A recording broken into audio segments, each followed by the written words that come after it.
Titanic തകർന്നുകൊണ്ടിരിക്കുകയാണ്. കപ്പലിലെ യാത്രക്കാരും ജോലിക്കാരും പേടിച്ചു വിറച്ച് അങ്ങോട്ടും ഇങ്ങോട്ടും ഓടുകയാണ്.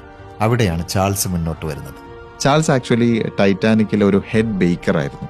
കപ്പലിൽ റൊട്ടി ഉണ്ടാക്കുന്ന ടീമിന്റെ തലവൻ.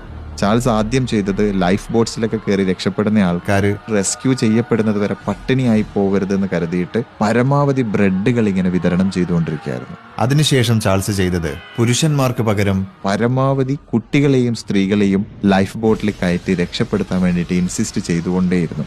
അവസാനം ഇനി എന്തായാലും മുങ്ങും, അല്പനേരം കഴിയുമ്പോൾ താൻ ഈ ലോകത്ത് നിന്ന് ഇല്ലാതാകുമെന്ന് തിരിച്ചറിഞ്ഞ നിമിഷം കപ്പലിൽ പൊട്ടിക്കാതെ കിടക്കുന്ന മദ്യക്കുപ്പികളെ ലക്ഷ്യമാക്കി ചാൾസ് നടന്നു.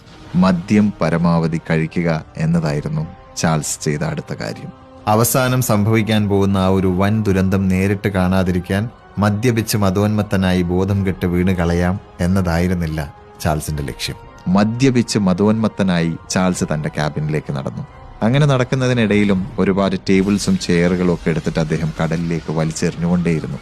കടലിൽ അകപ്പെട്ട് കഴിഞ്ഞിരിക്കുന്ന ഏതെങ്കിലും ഒരാൾക്ക് മുങ്ങിപ്പോകാതെ പിടിച്ചു നിൽക്കാൻ അത് സഹായകമാകട്ടെ എന്ന് കരുതിയാണത്. അവസാനം അദ്ദേഹം കടലിലേക്ക് എടുത്തു ചാടി. ഒരുപാട് ആൾക്കാർ കടലിൽ ഇങ്ങനെ മരപ്പലകകളൊക്കെ പിടിച്ചുകൊണ്ട് ഫ്ലോട്ട് ചെയ്ത് കിടക്കുകയാണ്. പക്ഷേ ആളുകളെല്ലാം തന്നെ മിനിറ്റുകൾക്കകം ആ തണുപ്പിനെ അതിജീവിക്കാനാവാതെ മരിച്ചുപോയിക്കൊണ്ടേയിരുന്നു. പക്ഷെ തൻ്റെ ശരീരത്തിലുള്ള ആൽക്കഹോൾ ആ ഒരു കൊടും തണുപ്പിനെ പ്രതിരോധിക്കാൻ സഹായിച്ചത് കൊണ്ട് തന്നെ ഒരുപാട് മണിക്കൂറുകളോളം ചാൾസിന് ആ തണുത്തുറഞ്ഞ അറ്റ്ലാന്റിക് സമുദ്രത്തിൽ ജീവനോടെ പിടിച്ചു നിൽക്കാൻ സാധിച്ചു. തന്നെ കൊണ്ടാവുന്നത് പോലെ അദ്ദേഹം മുന്നോട്ട് തുഴഞ്ഞുകൊണ്ടേയിരുന്നു.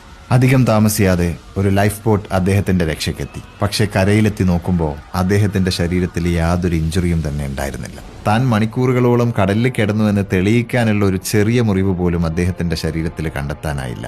ആൻഡ് ചാൾസിന്റെ കഥ ഇവിടെയും അവസാനിക്കുന്നില്ല. നേവിയിൽ ജോയിൻ ചെയ്ത് 78-ാമത്തെ വയസ്സുവരെ സക്സസ്ഫുള്ളായ ഒരു ജീവിതം ജീവിച്ച് തീർക്കുന്നത് വരെ.